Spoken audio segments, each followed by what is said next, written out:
શકાય. અને મને આજે પણ યાદ છે કે તમે મેઘા અને આપણા પેલા સર હતા જે ટ્યુશન ક્લાસીસ પર લગભગ 2007 આસપાસમાં મળ્યા હતા, 7-8ની અંદર. અને ત્યારથી લઈને અત્યાર સુધી લગભગ 2026 એટલે લગભગ એવું કહી શકાય કે 20 વર્ષ પૂરા થવાના છે. એટલે ત્યારથી એટલે મારા કરિયરની શરૂઆત પણ કહી શકાય. ત્યારથી જૈન ધર્મ સાથે અજયભાઈ, નરેન્દ્રભાઈ, તમારા બધા જ મિત્રો સાથે ખૂબ જ સારી રીતે સંકળાયેલો છું. અને આજની શરૂઆત કરીએ પહેલાં જય જિનેન્દ્ર. દોસ્તો, સરસ મજાનો વિષય છે અહિંસા પરમો ધર્મ. અને લહેરી સાહેબે બહુ સરસ મજાની વાત કરી કે વિશ્વમાં બધી જ જગ્યાએ જુઓ ને તો અશાંતિ, અશાંતિ, અશાંતિ, અશાંતિ, લડવું, લડવું, લડવું, મારવું, કાપવું, આવી જ બધી વસ્તુઓ ચાલી રહી છે. અને એની જ બધી ટેકનોલોજી હોય, હથિયારો હોય, બધું ને બધું વેચાઈ રહ્યું છે. કદાચ આખા વિશ્વને જો અહિંસાનો રસ્તો આપી શકે અને કદાચ શાંતિનો રસ્તો આપી શકે તો એ માત્ર ને માત્ર આપણો ભારત દેશ છે. અને એની અંદર પણ આપણો જૈન ધર્મ છે. અગ્રી કરો છો દોસ્તો? એ સૌ આપણે પોતાની જાત માટે તો પહેલાં જોરદાર તાળી પાડવી જોઈએ. અને અહિંસા પરમો ધર્મ, જસ્ટ નાનકડી વાત કરીએ તો અહિંસા એને આપણે સમજીશું, પરમને આપણે સમજીશું અને ધર્મને આપણે સમજીશું. પણ આ વસ્તુને સમજતા પહેલા દુનિયાદારીની રીતે જનરલી દુનિયા કેવી રીતે ચાલે છે તો નાનકડી વાર્તાથી શરૂઆત કરું. વાર્તા કંઈક આવી છે, એનું નામ છે this is the way of the world. આ જ રીતે દુનિયા ચાલે છે પણ આપણા જૈન ધર્મ સિવાય. રાઈટ? તો એક સરસ મજાનું નાનું બાળક એ જંગલથી જતું હતું, પોતાના ગામ તરફ જતો હતો. અને રસ્તામાં એને મગરમચ્છ જોયો અને મગરમચ્છ ઝાડમાં બંધ હતો. કોઈ શિકારીએ ઝાડ બિછાવેલી, એમાં એ ફસાઈ ગયેલો મગરમચ્છ હતો અને એ રડતો હતો. અને તમને બધાને ખબર છે મગરમચ્છ કે આંસુ, રાઈટ? આપણે એવી કહેવત પણ છે કે જે ખાલી ખાલી રડતું હોય એટલે આપણે કે મગરમચ્છ કે આંસુ. બસ એવું જ કંઈક ખાલી ખાલી રડતો હતો. છોકરાને જોઈને થોડું વધારે રડવાનું ચાલુ કરી દીધું કે એને દયા આવે અને એ મને છોડાવવાની કોશિશ કરે તો મારું જીવન બચી જાય. અને એટલા માટે રડવાની કોશિશ કરે છે.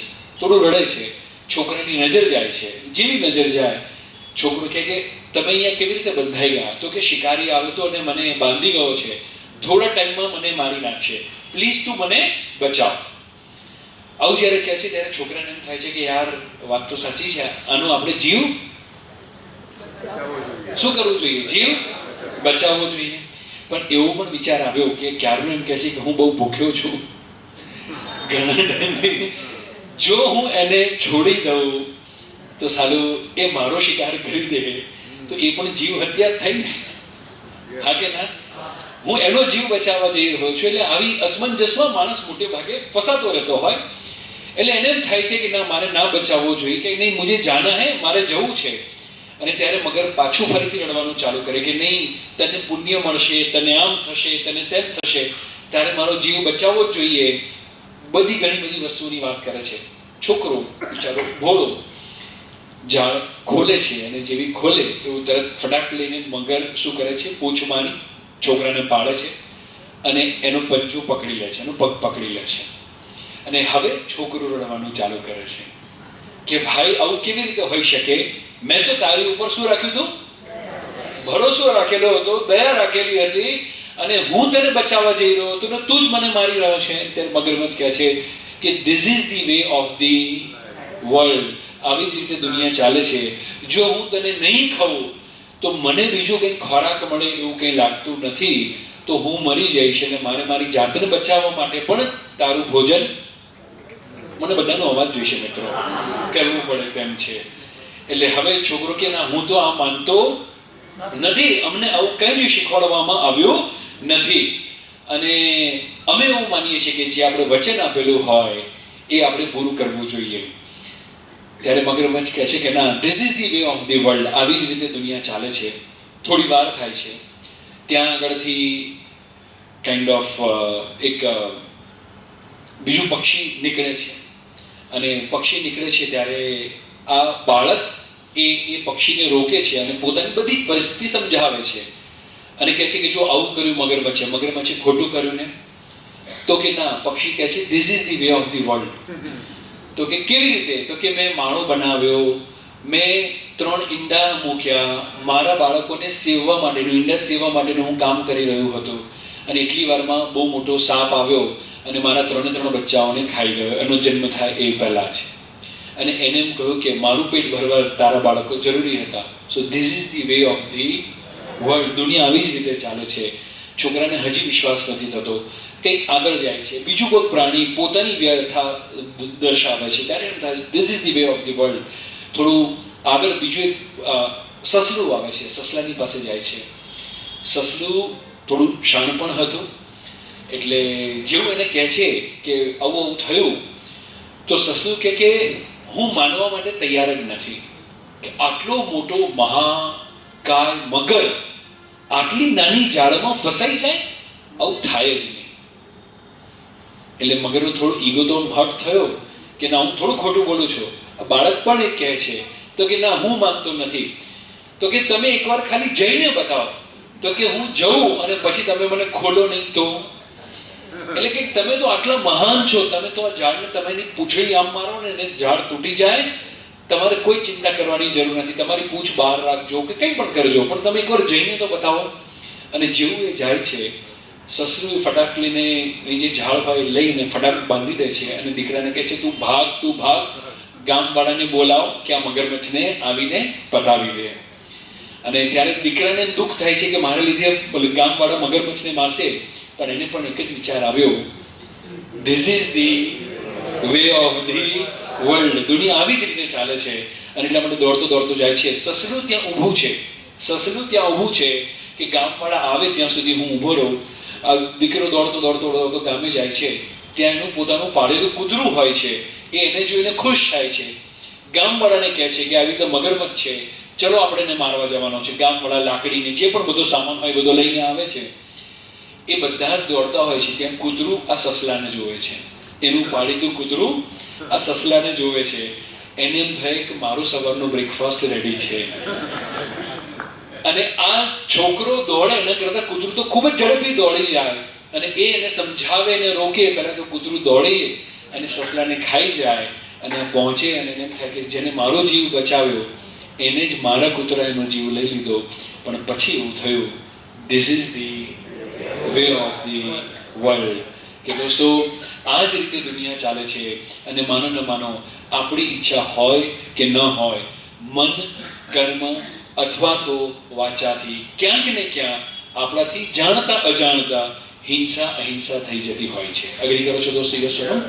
આપણો કોઈનો ઈરાદો નથી હોતો સાસુ તરીકે કે વહુ તરીકે કે દીકરા તરીકે કે મે બી પતિ તરીકે કે પત્ની તરીકે કે આપણે સામેવાળાને હર્ટ કરીએ. પણ દોસ્તો આપણે જે રીતે વર્તન કરીએ છીએ એમાં કાં આપણાથી બીજા કોકને ને કાં તો બીજા કોક થ્રુ આપણને જાણતા અજાણતા અહિંસાનો પાઠ શીખતા હોવા છતાં હિંસા. મને બધા જ મિત્રોનો અવાજ જોઈશે, કારણ કે મારો અવાજ બેસેલો હોવો જોઈએ. કારણ કે કાલે મારી 4 પોડકાસ્ટ હતી. સવારે લગભગ 10:30-11 વાગ્યાથી ચાલુ કરી, રાત્રે લગભગ 12 વાગ્યા સુધી શૂટિંગ હતું, રાત્રે 3 વાગે સૂતો છું. હજી અહીંયાથી જઈને 2 પોડકાસ્ટ શૂટ કરવાની છે. એટલે મારું ગળું બેસેલું હોવું જોઈએ, મારો અવાજ ધીમો હોવો જોઈએ, પણ મને બધા મિત્રોનો અવાજ જોઈએ છે. એટલે તાળી નહીં, અવાજ જોઈએ છે. બધા તૈયાર છો ને એના માટે? હા, એટલે આપણે 2 વે કમ્યુનિકેશન હોય ને તો થોડી મજા આવે. એટલે સૌથી પહેલી જો આપણે વાત કરીએ ને દોસ્તો, તો અહિંસા. તો મન, કર્મ અને વચનથી કોઈ પણ જીવને આપણે દુઃખ અથવા પીડા ન આપીએ એ વસ્તુને આપણે અહિંસા કહીશું. પણ મોટે ભાગે આપણે આપણા ધર્મ થ્રુ આપણે એટલું તો શીખેલા છીએ કે મોટે ભાગે આપણે આપણા કર્મ થ્રુ કોઈને હિંસા આપવાનું કામ કરીશું નહીં. એટલે જાણતા અજાણતા આપણા થ્રુ જો કોઈ હિંસા થતી હોય તો એ કાં તો કેવી રીતે થતી હશે, વાણીથી થતી હશે, અને કાં તો વિચારોથી થતી હશે. યસ ઓર નો? મગજમાં એમ થાય કે યાર આ મળે તો આંટી દઉં, ભલે આંટવાના નથી, એને નુકસાન કરવાના નથી, પણ મગજમાં એકાદ વાર તો વિચાર આવે એને. એટલા માટે પહેલી વસ્તુ અહિંસા. નાવ બીજી વસ્તુ આવે છે પરમો ધર્મ. તો સૌથી ઉપરનો ધર્મ, તો એ પહેલા ધર્મને સમજવું પડે કે ધર્મ શું છે. તો સરસ મજાની વાત કહેવામાં આવે છે, ધાર્યતે ઇતિ ધર્મ. જે વસ્તુને આપણે ધારણ કરીને ચાલીએ છીએ, જે વસ્તુ આપણા રૂટીન આચરણમાં છે, એ આપણો ધર્મ છે. અને બધા જ ઘણા બધા ધર્મ હોઈ શકે આપણા, ઘણી બધી વસ્તુઓ ધારણ કરવાની હોઈ શકે. એમાં અહિંસાને પરમ ધર્મ માનવામાં આવ્યો. તો કયા કયા ધર્મ હોય? તો પહેલો શાંતિ, મનને શાંત રાખવું એ આપણો સૌથી મોટો ધર્મ છે. અગ્રી કરો છો દોસ્તો? Yes no? એના પછી સંયમ આવે, નિયંત્રણ રાખવું, એ પણ આપણો પોતાનો ધર્મ છે. શૌચ છે, દયા છે, ક્ષમા છે, અપરિગ્રહ છે, બ્રહ્મચર્ય છે, અસ્તેય છે, સત્ય છે, અને આ બધાથી ઉપર જો કોઈ વસ્તુ હોય તો એ છે અહિંસા. એ છે અહિંસા. અને એટલા માટે કહેવામાં આવ્યું કે અહિંસા પરમો ધર્મ. અને દોસ્તો, હવે જ્યારે આપણે અહિંસા કાં તો વાણીથી કરીએ છીએ અને કાં તો વિચારથી કરીએ છીએ, કર્મથી મોટે ભાગે આપણે કરતા નથી, ત્યારે આપણે બહારના માણસ માટે, અજાણ્યા માણસ માટે પણ વાણી અને વર્તનથી મોટે ભાગે હિંસા કરતા નથી. અહીંયા કેવા આપણે ડાયા ડમરા થઈને બેઠા હોય. આપણે બહુ સરસ મજાનું આપણે બહેનો કે જેમને સેવાનું કામ કરી રહ્યા છે એમનું સાડી ઓઢાડીને સન્માન કર્યું. મને લાગે છે તમામ બહેનો માટે જોરદાર તાળી થવી જોઈએ. 100 વાર, 102 વાર, 130 વાર, આઈ થિંક 140 વાર, રાઈટ? જો બ્લડ ડોનેટ કરેલું હોય તો એ બધા જ વીરો માટે જોરદાર તાળી થવી જોઈએ. પણ દોસ્તો, મોટે ભાગે મારે જસ્ટ તમને કહેવું છે કે આપણે જેનું ખૂન પીતા હોઈએ, આપણે જેનું લોહી લઈ લેતા હોઈએ, એવા પરિવાર લોકોનું આપણે સન્માન કરવાનું ભૂલી જઈએ છીએ. હેલો, યસ ઓર નો? આપણે કદાચ આપણી પત્નીનું સાડી ઉઢાડીને સન્માન કરતા નથી. આપણી મમ્મીનું કે બહેનનું જે સન્માન થવું જોઈએ એ મોટે ભાગે કરતા નથી. અગ્રી કરો છો? Yes or no? યસ. અને એટલા માટે દોસ્તો, કદાચ આપણાથી દુઃખ થાય તો નજીકના માણસને જ થતું હોય છે.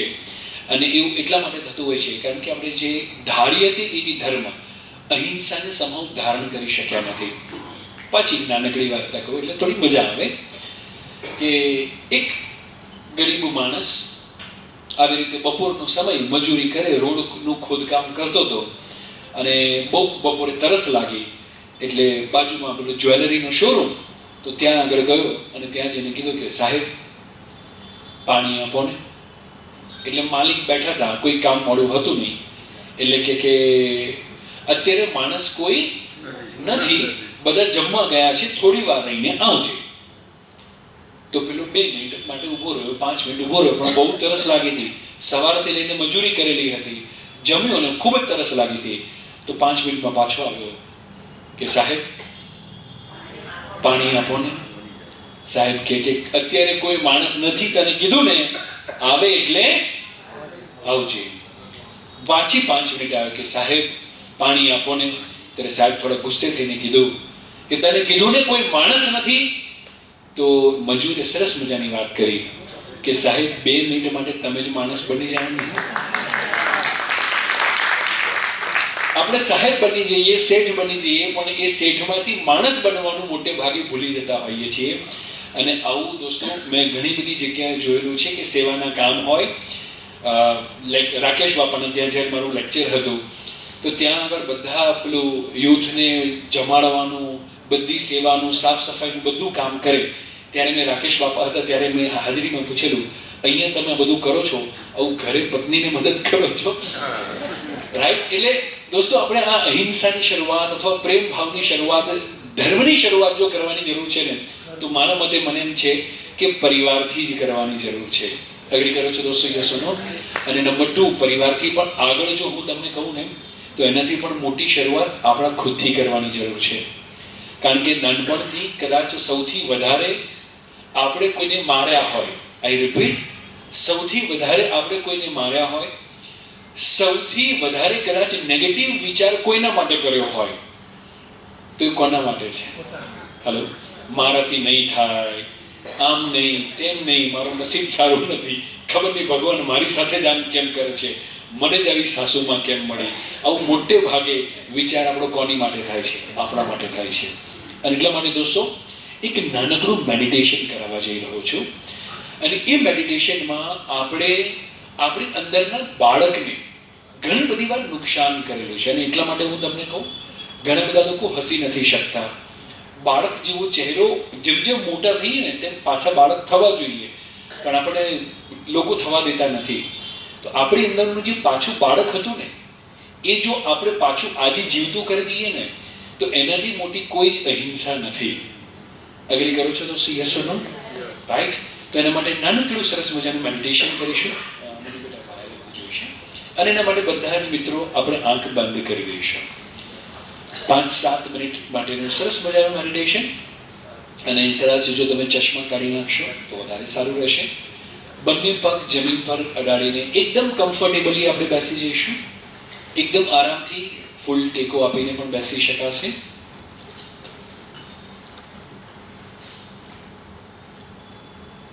અને ધીમેથી આંખ બંધ કરો.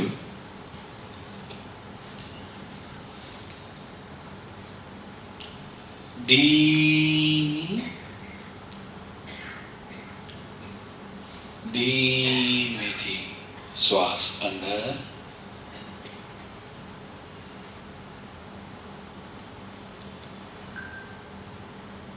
ધીમેથી શ્વાસ બહાર.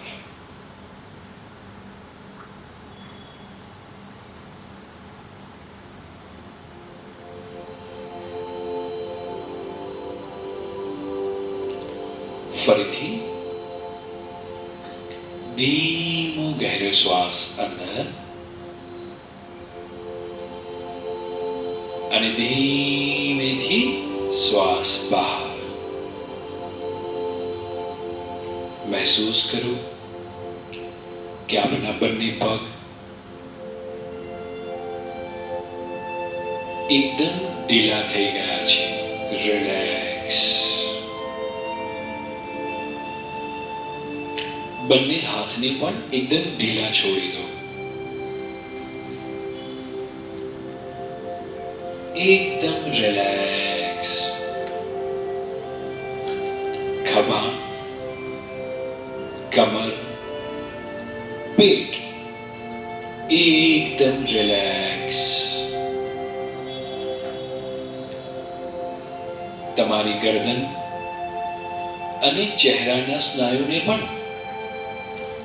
એકદમ રિલેક્સ કરી દો.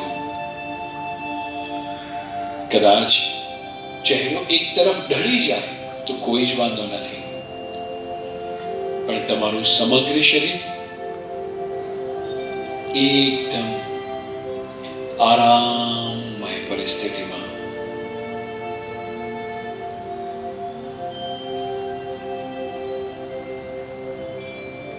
મહેસૂસ કરો કે તમારું શરીર એકદમ રિલેક્સ થઈ ગયું છે. અને હવે તમારું પૂરું ધ્યાન શ્વાસની આવન જાવન પર રાખો. જે પણ શ્વાસ તમે લઈ રહ્યા છો અને ધીમેથી જે શ્વાસ બહાર કાઢી રહ્યા છો તેની ઉપર ફોકસ કરો.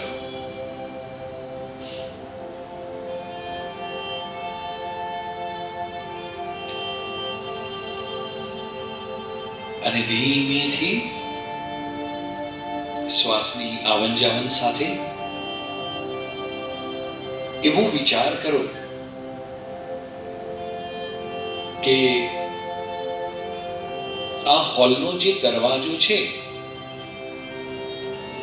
એ દરવાજો તમે ખોલો છો. જો ચાલતા ચાલતા જે એક્ઝિટ વાળો દરવાજો છે તે તમે ખોલો છો, પણ જેવો આ દરવાજો ખોલો છો બહારની તરફ અમદાવાદ શહેર નથી, પરંતુ એક ખૂબ જ મોટું હરિયાળું જંગલ છે. અને જુઓ કે ત્યાં સરસ મજાના પતંગિયા ઉડી રહ્યા છે. ફૂલોની સરસ મજાની સુગંધ આવી રહી છે. પત્તા જે પવનથી સરસર અવાજ કરી રહ્યા છે. ત્યાં તમારી નજર આગળ એક હરણ પર જાય છે અને એ હરણ પોતાના પરિવાર સાથે કુદાકુદ કરી રહ્યું છે. જુઓ કે ત્યાં આગળ ઘણા બધા પક્ષીઓનો કલરવ, અને એમાં મોર નાચી રહ્યો છે. એ તમને આ જંગલમાં જોઈ સમગ્ર જંગલના તમામ પશુ, પક્ષી, વૃક્ષ તમામ ખૂબ જ ખુશ છે. તમે આગળ જઈ રહ્યા છો, અને જ્યારે તમે હજી આગળ જાઓ છો, એક સરસ મજાનું ખળખળ ખળખળ ખળખળ વહેતું ઝરણું ત્યાંથી વહી રહ્યું છે. સ્વચ્છ સરસ મજાનું ઠંડુ પાણી એ ઝરણામાંથી વહી રહ્યું છે, અને તમે ખુલ્લા પગે એ ઝરણામાં પગ મૂકો છો. એ ઠંડકનો અહેસાસ કરો. ખોબો ભરી અને એમાંથી તમે પાણી પીવો છો. કેવું સરસ મજાનું મીઠું ઠંડુ પાણી.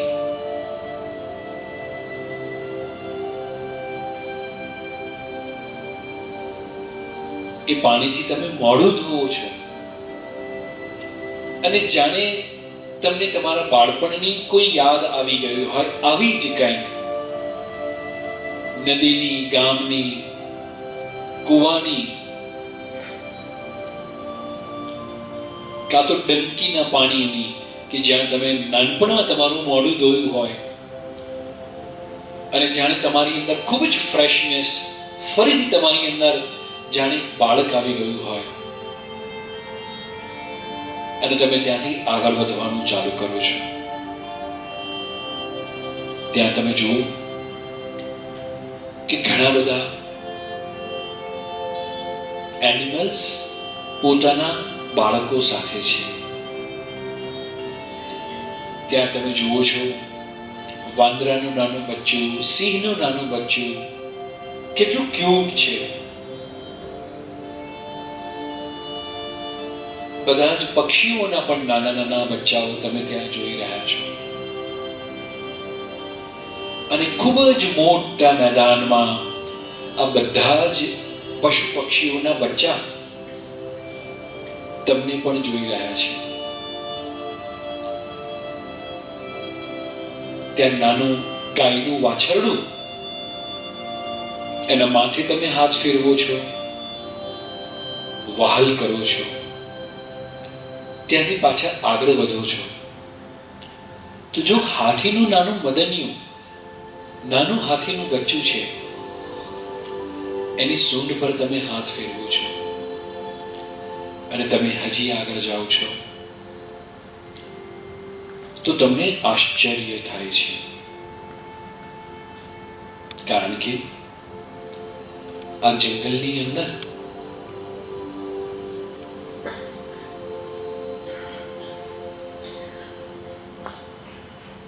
એક નાનકડું બાળક છે. લગભગ 3, 4 કે 5 વર્ષની આસપાસનું આ નાનકડું બાળક આ જંગલમાં શું કરી રહ્યું હશે? અહીં કોણ મૂકી ગયું હશે? એ ક્યુરિયોસિટી સાથે, એ સંવેદના સાથે તમે બાળક તરફ દોડીને જાઓ છો કે કોઈ પ્રાણી આવી અને એને નુકસાન ન કરે. તમે દોડીને એ બાળક તરફ જાઓ છો.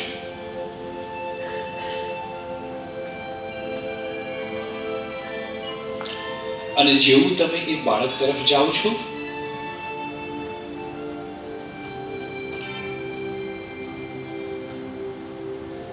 એ બાળકને પાસે જાઓ છો,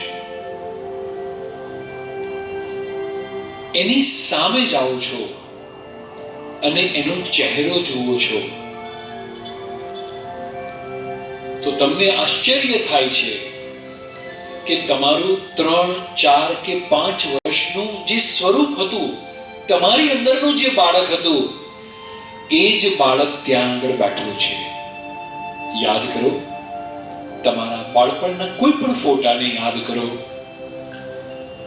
જ્યારે તમે ખૂબ જ ખુશ, શાંત, નિખાલસ, દુનિયાદારીના પ્રભાવ અથવા અભાવથી વિમુક્ત છો,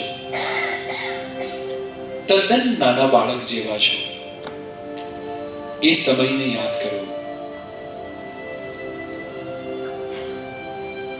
અને તમારું અત્યારનું સ્વરૂપ એ તમારા નાના બાળકને જુએ છે, પણ આ બાળક દુઃખી છે, સેડ છે, એકલું ફીલ કરે છે અને એ તમને કહે છે કે મારું કોઈ નથી, હું અહીંયા એકલો છું અથવા એકલી છું. જુઓ, તમારું એ નાનપણનું બાળપણનું સ્વરૂપ તમારી આજ સાથે વાત કરી રહ્યું છે અને જે કહી રહ્યું છે કે તે નાનપણમાં મમ્મી પપ્પાને ખુશ રાખવાનો ઘણો પ્રયત્ન કર્યો, પણ પોતાને ખુશ રાખવાનું તો ભૂલી જ ગયો. ભાઈ, બહેન, મિત્રો આ બધા શું વિચારશે, એમાં હું મારું વિચારવાનું તો ભૂલી જ ગયો.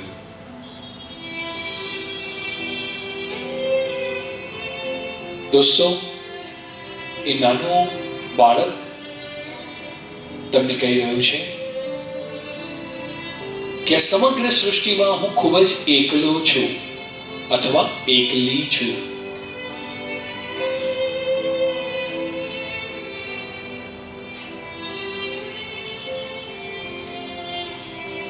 મને કોઈકના સાથની જરૂર છે.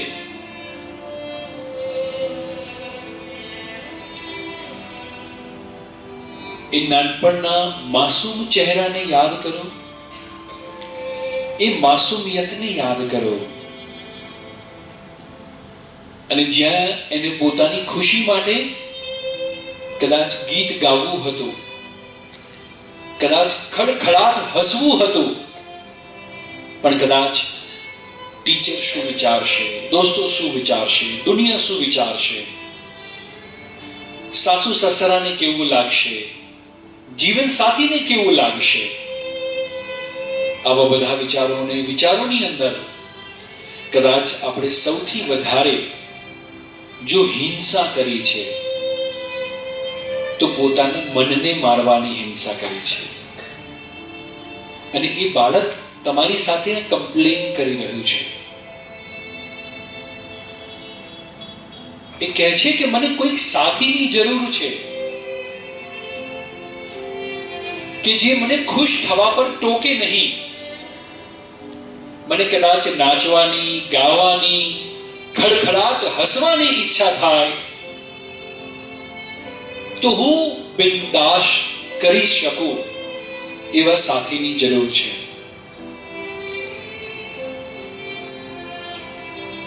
અને ત્યારે તમે એ તમારા બાળકને, તમારા બાળપણના સ્વરૂપને માથે હાથ મૂકો છો.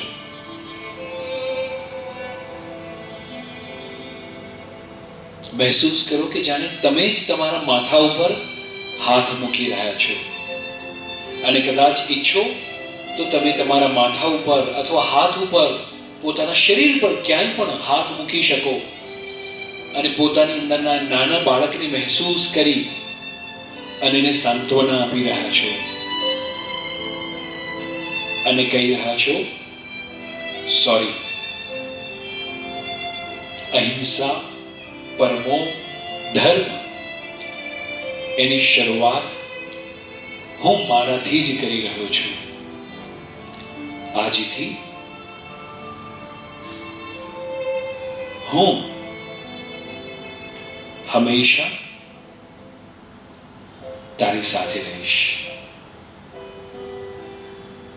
હંમેશા તારી ખુશીનું ધ્યાન રાખીશ.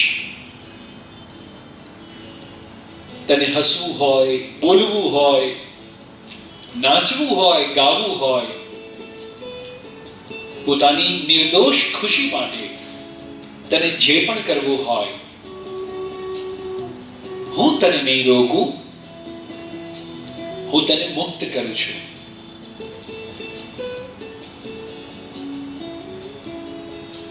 અને તમે તમારા જ એ બાળપણના બાળક સામે માથે હાથ ફેરવો છો, તમે એને વહાલ કરો છો,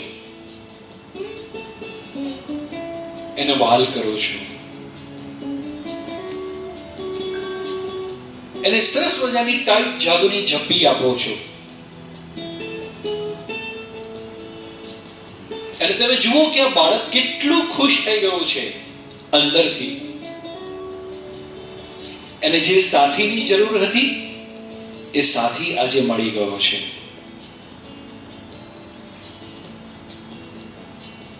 અને એને કંઈક અહેસાસ થયો છે કે ભલે હું 60 વર્ષનો થઈ ગયો, 70 વર્ષનો થઈ ગયો, પણ મારામાં હજી ઘણી બધી જિંદગી બાકી છે. ભલે મને પર્સનલ લાઈફમાં, પ્રોફેશનલ લાઈફમાં, બિઝનેસમાં, સમાજમાં, પરિવારમાં કદાચ દુઃખ મળ્યા હશે, પરંતુ this is the way of the world. જે પણ માણસે મને જાણતા અજાણતા દુઃખ પહોંચાડ્યું હોય, કદાચ this is the way of the world, એ માણસ નહીં, એ પરિસ્થિતિ નહીં તો બીજું કોઈ માણસ હોત, બીજી કોઈ પરિસ્થિતિ હોત, પણ આજે હું બધાને મુક્ત કરું છું. કારણ કે આજે અહિંસાની શરૂઆત હું મારાથી અને મારા પોતાનાથી કરું છું. અને મને અત્યારે અહેસાસ થયો છે કે મારામાં પણ એ નાનકડું બાળક હજી બાકી છે.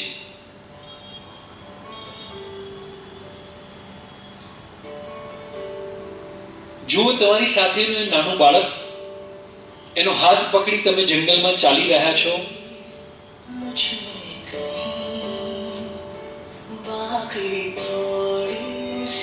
એની સાથે તમે ફૂલડી ફરી રહ્યા છો,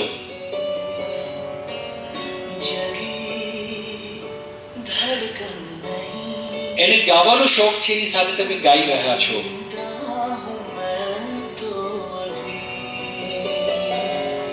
कुछ ऐसी लगन इस लम्हे में है, ये लम्हा कहाँ था मेरा.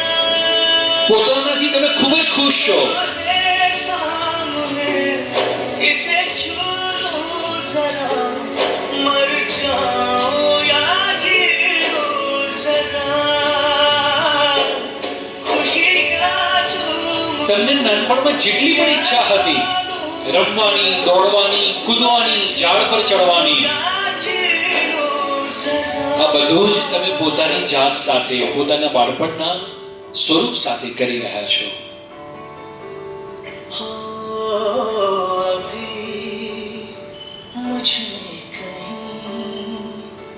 बाकी थोड़ी सी है जिंदगी.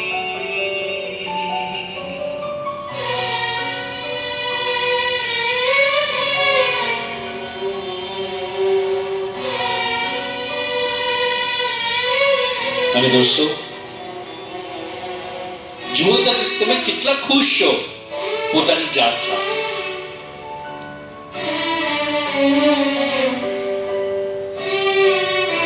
તમે સરસ મજાનું હસી રહ્યા છો, દોડી રહ્યા છો, રમી રહ્યા છો, ઝાડ પર ચડી રહ્યા છો.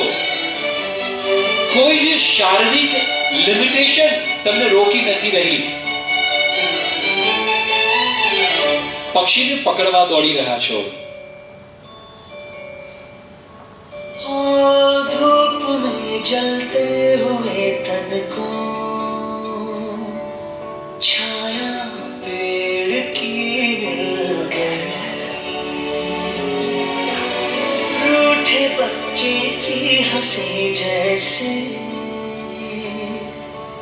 फुसलाने से फिर खिल गई कुछ ऐसा ही अब महसूस दिल को हो रहा है बरसों के पुराने जख्म पे मरहम लगा सा है कुछ ऐसा है इस लम्हे में ये लम्हा कहाँ था मेरा है सामने इसे छू लूं जरा मर जाऊं या जी लूं जरा खुशियाँ चूम लूं या रो लूं जरा मर जाऊं या जी लूं जरा અને દોસ્તો, જ્યારે આપણે પોતાની જાત સાથે ખુશ છીએ ત્યારે જુઓ કે ખુશી આજુબાજુથી માંગવાની જરૂર નથી. બસ જિંદગી આ દુઆ છે, આ પ્યાર છે અને એને વહેંચતું રહેવાનું છે. તમારું બાળક જે તમારી અંદર હતું એ તમારાથી ખૂબ જ ખુશ છે. તમે એને સરસ મજાની હાઈફાઈ આપો છો, જાદુની ઝપ્પી આપો છો અને એને કહો છો કે તને જ્યારે જ્યારે મારી જરૂર હશે ત્યારે ત્યારે હું તારી સાથે હંમેશા રહીશ.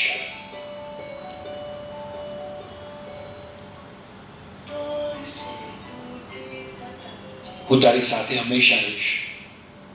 સૌથી પહેલા તારી ઉપર હિંસા ન થાય એનું હું ધ્યાન રાખીશ, કારણ કે કોઈ પણ વસ્તુની શરૂઆત પોતાનાથી થાય છે અને જ્યારે આપણે પોતે પોતાનાથી ખુશ છીએ ત્યારે તમે જુઓ કે તમારા મમ્મી પપ્પા, પતિ પત્ની, બાળક, સાસુ સસરા, હવે બધાને તમે એમના બાળક સાથે ખુશ રહેવા દેવા માંગો છો. અને તમે જુઓ કે જિંદગી શું છે તો એ માત્ર ને માત્ર દુઆ અને દુઆ જ છે. અને એ દુઆ, એ ખુશી તમે તમારા પરિવારને, મિત્રોને, બધાને આપી રહ્યા છો. અને એના માટે પોતપોતાની જગ્યા પર આપણે બધા જ ઊભા થઈ જઈશું. પોતપોતાની જગ્યા પર ઊભા થઈ જઈએ, આંખ બંધ રાખીએ 1 મિનિટ માટે અને અહેસાસ કરીએ કે જીવનનો સાચો મતલબ શું છે. જે ખુશી આપણને મળી છે તે પરિવારને, આસપાસના લોકોને વહેંચવાની છે.